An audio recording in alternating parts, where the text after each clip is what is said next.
Salut les Anacalypsiens et bienvenue dans cette nouvelle vidéo d'Anacalypsie. Donc aujourd'hui on va parler de stipulation. Avec le maître d'Anacalypsie sur la vidéo, enfin l'ancienne chaîne, on avait fait un truc dans le genre sous forme de tier list. Et du coup je vais revenir un peu là-dessus dans une petite vidéo afin de vous parler des tier lists que moi j'aime bien et qui vont être quand même classifiés quand même du j'aime bien à ce que j'aime le plus. Regardez, voilà. Donc on va pouvoir commencer la vidéo. En premier, je mets le Extreme Rules match. Alors l'Extreme Rules, c'est juste un match avec plein d'objets et puis on peut les utiliser pour s'affronter. C'est plutôt une stipulation sympa que je trouve cool parce que j'aime bien quand il y a un petit côté hardcore des fois dans les matchs sans que ce soit trop poussé non plus. Ensuite, on a un match très similaire, donc qui est le No Disqualification match, ce qui revient en soi un peu au même. Alors là, on te met pas forcément des objets à disposition, mais le fait que le match soit sans disqualification va pousser souvent les catcheurs à utiliser des objets pour se battre. Et c'est plutôt cool. C'est pour ça que je mets les deux en bas, parce que bon, c'est sympa, mais pas non plus incroyable.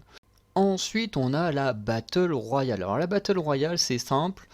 Tout le monde vient dans le ring au début du match. Et ensuite, pour gagner, il faut dégager ses adversaires par-dessus la troisième corde. C'est un principe plutôt cool. Bon, le début des matchs Battle Royale sont toujours très brouillons. Faut se l'avouer, c'est très brouillon, on comprend rien. Et petit à petit que les gens se font éliminer, ça devient de plus en plus cool à regarder. Ensuite, on a le table match, donc le match des tables, que j'aime bien honnêtement. C'est tout simple comme concept. Pour gagner, il faut que tu fasses traverser ton adversaire, enfin, il faut que tu fasses passer ton adversaire à travers une table. Alors je dis c'est tout simple, dans le fait de le dire oui, dans l'idée oui, après dans l'action c'est plus compliqué, mais comme on peut le voir là, voilà, il suffit de faire ça et tu gagnes le match. Ensuite, on a le ladder match. Donc le ladder match qui est un match de l'échelle où tout simplement tu as les trois quarts du temps c'est une ceinture accrochée en l'air et grâce à une échelle, bah faut aller la récupérer. C'est un style de match que je trouve plutôt sympa qui mène à des bons spots, même si le ladder match tout seul, c'est pas non plus la stipulation la plus folle selon moi. Et pour compléter les deux précédents, forcément on a le TLC. Donc le TLC c'est Table, Ladder and Chairs. Donc quand le match y commence, tu as déjà à disposition autour du ring des tables, des échelles et des chaises pour t'affronter et tout ça. Et de mémoire, je crois qu'il y a quand même ce système de récupérer une ceinture ou un truc comme ça en l'air. Mais j'en suis pas totalement certain parce que j'ai pas vu énormément non plus de TLC match et ceux que j'ai vus ça fait un petit moment, mais je trouve ça plutôt sympa. Ça mène également à des spots plutôt incroyables comme on peut le voir sur la photo. Ça va en surprendre certains, mais le Punjabi Prison est un match enfin une stipulation que j'aime bien. Il y en a eu que 3 ou 4 dans l'histoire de WWE, mais en gros c'est un système où tu as 3 cages en bambou, enfin 2 ou 3 cages en bambou, les unes toujours plus grandes que les autres. Et en fait, pour gagner, c'est un peu le système du steel cage, il faut réussir à sortir de la cage, enfin du coup des trois cages. C'est plutôt sympa, ça a donné à des matchs plutôt cool. Le Batista Great Khali est effectivement peut-être le meilleur Punjabi Prison que j'ai vu, c'est pas non plus des matchs extraordinaires, mais je trouve plutôt sympa avec cette cage en bambou et tout, ça change des cages totalement métalliques. Ensuite, on a le Buried Alive match. Donc, un match où pour gagner, il faut enterrer son adversaire. Je le trouve plutôt cool, surtout quand c'est lié à l'Undertaker, comme le match qu'on peut voir là, le match avec AJ Styles. Ce sont des matchs plutôt cool. En plus, on doute bien que les catcheurs et tout n'ont pas réellement été enterrés. Mais je trouve que dans un match face à un mort-vivant, et dans l'action et tout, c'est vraiment stylé. Et dans le même principe de stipulation ou à enfermement, si on peut dire ça comme ça, on a le casquette match, dont on en a parlé d'un il n'y a pas longtemps à Halloween Havoc entre Apollo Crews et Grayson Waller, voilà, où le principe est tout simplement d'enfermer son adversaire dans un cercueil. Bon, bien sûr, beaucoup de ces matchs étaient surtout liés à l'Undertaker, puisque à nouveau mort-vivant, cercueil, voilà, c'est plutôt lié. Et c'est plutôt sympa à voir. Tous les casquettes match ne sont pas fous. Avec le Medal Caption, on avait fait une vidéo sur le tout premier casquette match qui était pas bon. Franchement, c'était pas bon. Mais voilà. En tout cas, il y en a qui sont très bons quand même. Ensuite, on a le Iron Man Match. Alors, le Iron Man Match, c'est simple. Il y a un temps déterminé. Donc, par exemple, sur la photo, là, on a 60 minutes. Donc, 1 heure de match entre les deux catcheurs. Parfois pour un titre, parfois non. Mais je pense que ça doit souvent être pour des titres. Et en fait, pendant ces 1 heure de match, tu peux faire autant de tombées de simulation que tu veux. Et c'est le score final qui fait que tu as gagné. Donc, si tu as réussi à faire 3 tombées et abandonner une fois ton adversaire, ça te fait 5 points. Et si l'autre il a réussi que 1 tombé et une soumission, ça lui fait 2 points. Donc c'est l'autre, celui qui a marqué le plus de points, qui gagne le match. Et je trouve ça plutôt sympa comme système. J'en ai pas vu beaucoup d'Iron Man match, mais j'aime bien l'idée. Ensuite, on a le Fall Count Anywhere. Alors le Fall Count Anywhere, j'aime bien, surtout dans les jeux. Le principe est simple, tu peux faire le tomber n'importe où. Se dire que par exemple, alors ça mène souvent à des matchs un peu hardcore, on va sortir des objets et tout, mais celui-là, contrairement aux autres où tu es obligé de revenir dans le ring pour faire le tomber, bah là tu peux le faire n'importe où quoi. Si tu pousses quelqu'un dans le public et que tu veux faire le tomber dans le public, et bah tu peux le faire dans les vestiaires, tu peux le faire dans la rampe d'entrée, si tu veux aller dans la ville, tu peux aller faire dans la ville, techniquement tu peux faire le tomber n'importe où. Ensuite, on a le Special Referee, donc l'arbitre spécial avec ici Shawn Michaels qui faisait l'arbitre spécial dans un match entre l'Undertaker et Triple H qui est excellent comme match, franchement je le conseille. Et franchement c'est une stipulation que j'aime bien, notamment grâce à ce match que vous avez sur la photo. Puisque bon, ça va toujours pousser l'arbitre à se dire est-ce que je dois intervenir ou pas, est-ce que je dois juste faire mon travail d'arbitre. On a vu que genre entre Daniel Bryan et je ne sais plus qui, Triple H avait laissé Daniel Bryan gagner pour ensuite lui exploser la gueule et permettre à Randy Orton de faire son cash-in.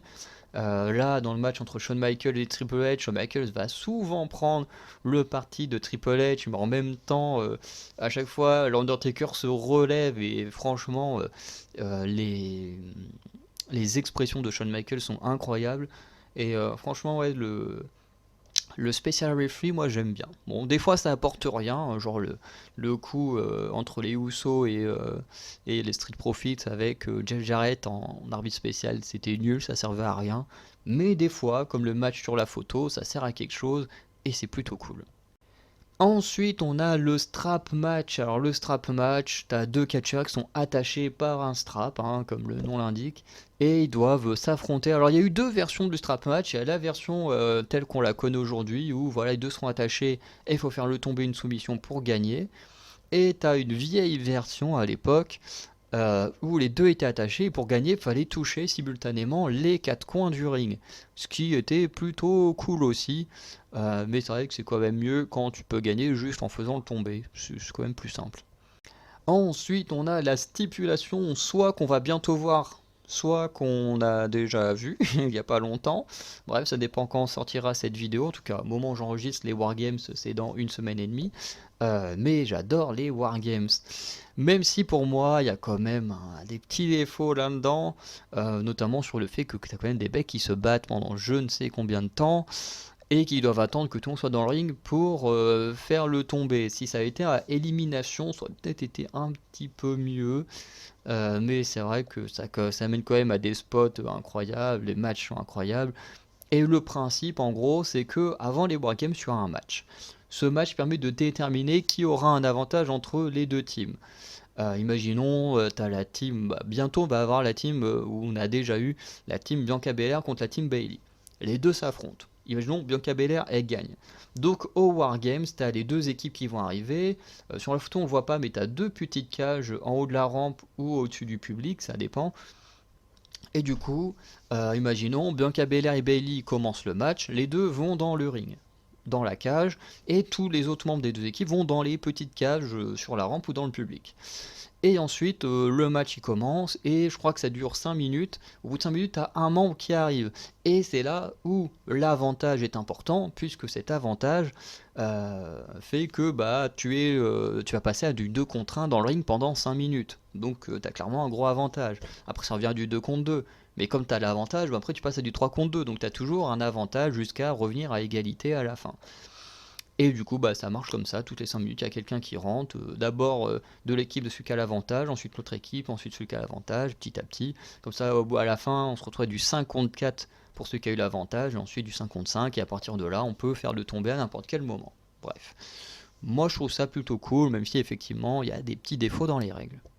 Ensuite, on a le Gauntlet Match. Alors, le Gauntlet Match qui... Moi, j'aime bien le système.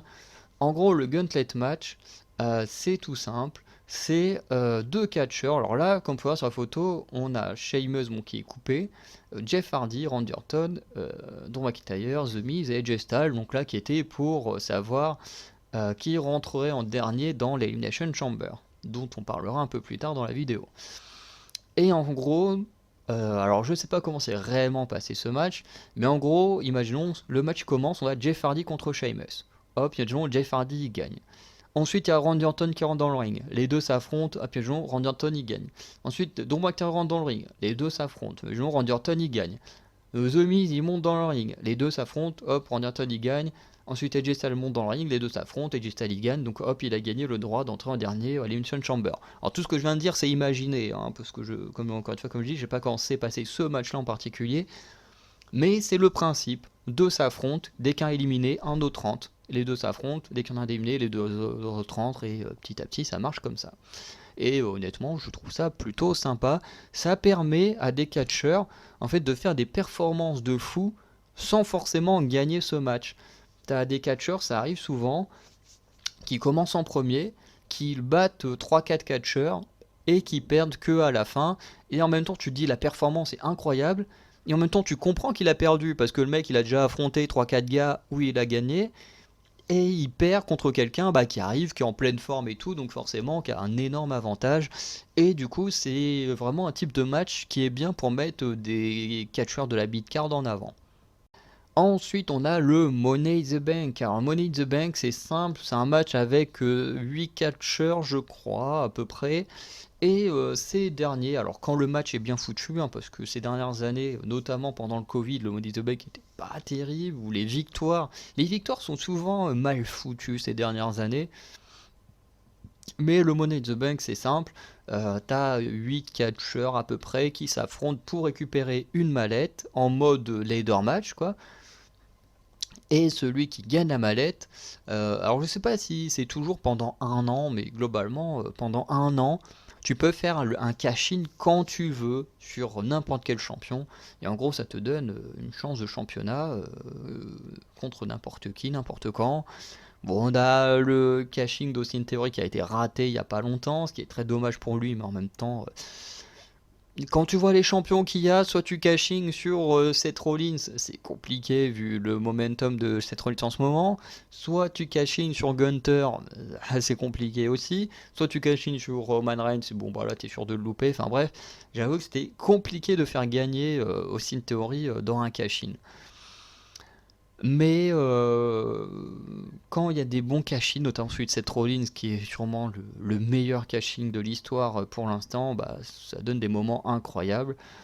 Puisque il y a aussi des moments qui sont incroyables et plus en mode ça te dégoûte. Parce que souvent les catcheurs ils sont pas cons, ceux qui ont la mallette. Ils attendent les fins de match, que le gars soit bien fatigué, il se ramène, bam, finisher dans la gueule, et puis hop, ça y est, ils ont gagné le titre sans rien foutre. C'est pour ça que j'aime bien le cashing de Seth Rollins, parce qu'il n'a pas attendu que le match soit terminé, il a attendu qu'on soit vers la fin de match, mais pas non plus que le match soit terminé, juste pour s'incruster dans le match, et c'est ce qui rend son cashing absolument incroyable. Ensuite, on a le Steel Cage Match, donc un petit match en cage, un peu comme les Wargames dans le sens où on a une cage ouverte, mais le principe est celui du Punjabi Prison, c'est que pour gagner, t'as plein de façons. Soit tu t'échappes de la cage, donc comme je disais le principe du Punjabi Prison, mais t'as d'autres façons. Soit tu peux sortir par la porte. Alors je sais pas si beaucoup de catcheurs gagnent en sortant par la porte, j'en suis pas si sûr. soit tu peux faire un tombé ou une soumission. Et j'avoue que ça me déçoit souvent quand le match se termine par un tombé et une soumission, parce que j'aime bien quand ils tentent vraiment de sortir et tout. Je trouve ça beaucoup plus sympa. Même si certains steel cage sont plutôt moyens, notamment le Drew McIntyre contre Karrion Kross récemment, c'était vraiment pas terrible comme steel cage. Par contre, celui de Braun Strowman contre Shane McMahon était vraiment incroyable. Ensuite, on a le Elimination Tag et surtout celui qui est lié au Survivor Series, que je trouve toujours incroyable quand on est en mode Raw versus SmackDown ou Raw versus SmackDown versus NXT, ce qui est déjà arrivé une fois. Je trouve ça trop cool quand ça se passe comme ça. Mais j'avoue que moi, les matchs à élimination comme ça, j'aime beaucoup. Et de toute façon, on va voir que dans le top 3, il y a pas mal de trucs à élimination. Et du coup, le Elimination Tag, je l'aime beaucoup parce que c'est déjà, j'ai créé à chaque fois quand j'ai un jeu de catch, je crée toujours le match Elimination Tag en 4 contre 4 parce que je sais pas pourquoi, mais c'est juste un kiff de pouvoir juste éliminer au lieu de gagner comme ça tout bêtement. Et en fait, ça finit des fois limite en match handicap et tout, mais franchement, j'adore. Il y a pas mal d'histoires qui sont racontées parfois dedans. Enfin, quand tu vois le Elimination Tag des Survivor Series en 2014 avec la performance de Dolph Ziggler, quand tu as des matchs comme ça, c'est juste fou et tu peux que kiffer les Elimination Tag. Et on entre enfin dans le top 3 avec un I Quit match en troisième position. Et oui, les I Quit match, j'adore ça. C'est en gros le principe est simple, c'est qu'il n'y a pas de tombée, il n'y a pas de soumission. Le seul moyen de gagner, c'est de faire en sorte que ton adversaire dise au micro I quit. Donc j'abandonne. Et ça mène à des très bons matchs, notamment celui de John Cena et Batista. Ces derniers temps, on a eu celui de Jey Uso contre Roman Reigns qui était génial. Franchement, il y a eu le match entre le Judgment Day, enfin Finn Balor et Edge, mais bon, le Judgment Day s'est bien incrusté dedans, qui a été plutôt bien en termes de ce qui a été raconté plus que dans le match en lui-même. Mais en général, c'est plutôt pas mal. Et les catcheurs en général doivent se surpasser pour réussir à éliminer leur adversaire. À la deuxième position, on a l'Elimination Chamber. Donc l'Elimination Chamber, c'est simple, on a cette énorme cage avec des petits pods comme on peut voir sur les côtés. Et quand on commence le match, il y a les 6 catcheurs, donc il y en a 4 qui rentrent dans les petits pods, donc chacun dans le sien, 2 catcheurs qui s'affrontent, et je crois que c'est toutes les 3 minutes, un truc comme ça, hop, un catcheur rentre, et ensuite, ou des catcheuses, comme là on peut voir, c'était le match entre entre Bailey, Sacha et Alexa Bliss. Bon, techniquement, il y avait 3 autres filles, mais là, on est sur la fin du match. Parce que je connais très bien la fin de ce match-là. Et voilà, et après, petit à petit, tu élimines. Bon, sauf que là, tu peux éliminer dès le début, quoi. Si tu gères bien ton truc. Et un des Elimination Chamber que j'adore, c'est le tout premier avec Shawn Michaels, Triple H et tout. J'aime beaucoup le Elimination Tag de Shayna Baszler où elle a éliminé un par un tous ses adversaires, même Asuka. Il était vraiment génial. Franchement, il a été bidé comme un monstre à ses débuts dans le roster principal. Et ce match, voilà, il est vraiment, enfin, c'est un type de match que moi j'adore. Et puis c'est un match à élimination, donc j'aime beaucoup ça. C'est que dès que t'as un tombé, c'est pas terminé, on continue le match. Et ça, c'est trop cool. Et donc, ma stipulation préférée, même si la photo, j'avoue qu'elle fait beaucoup rire avec ce Braun Strowman qui hurle et t'as l'impression que tout le monde tombe parce qu'il est en train de hurler. Mais il s'agit du Royal Rumble, qui est à nouveau un match d'élimination. Voilà, où t'as 2 catcheurs qui sont en premier sur le ring, ou 2 catcheuses. À chaque fois, je dis 2 catcheurs, mais ça peut très bien être des femmes aussi, vous en serez douté. C'est juste qu'à chaque fois sur mes photos c'est que des mecs, donc forcément voilà. Et en fait, dans ce match, alors j'avoue qu'en plus pour le Royal Rumble, tous les Royal Rumble féminins je les déteste, à part celui de gagné par Bianca Belair, mais tous les autres je trouve que les victoires sont pas les plus méritées, quoi. Voilà, je trouve qu'il y aurait pu avoir des meilleures gagnantes que toutes celles qu'on a eues en dehors de Bianca Belair. C'est un avis personnel, mais voilà. Du coup, le Royal Rumble, comme je disais, t'as 2 catcheurs ou 2 catcheuses qui montent sur le ring, et ensuite, toutes les 1 minute 30, je crois, un truc comme ça, t'as un catcheur qui rentre ou une catcheuse. Comme ça, jusqu'à ce qu'il y en ait eu 30 qui soient passés. Et le vainqueur gagne directement un match de championnat dans le main event de WrestleMania, donc le plus gros match, du plus grand show de l'année. Et du coup, il peut choisir son champion, ce qui a mené à des moments mémorables, comme Batista qui avait décidé de trahir l'évolution en choisissant Triple H comme adversaire dans le main event de WrestleMania. Et c'était plutôt génial. En même temps, un Batista JBL, à mon avis, ça n'aurait pas été terrible. Mais bon, le Royal Rumble, c'est ma stipulation préférée. Donc on va conclure la vidéo là. J'aime beaucoup toutes les stipulations dont on a parlé, surtout les dernières. N'hésitez pas à me dire pour vous quelle est votre stipulation préférée. Et sinon on se retrouve la semaine prochaine pour les stipulations que je n'aime pas. Et il y aura sûrement des petites surprises, enfin du moins une grosse surprise je pense pour vous. Enfin, dans le sens où vous allez être surpris de voir une certaine stipulation dans celle que j'aime pas. Donc, n'hésitez pas à me dire ça en commentaire, sinon on se dit à très bientôt pour de nouvelles vidéos. Voilà, n'hésitez pas à aller regarder d'autres vidéos de la chaîne et des autres chaînes Anacalypsie. Sinon, passez une bonne journée, une bonne soirée. Ciao.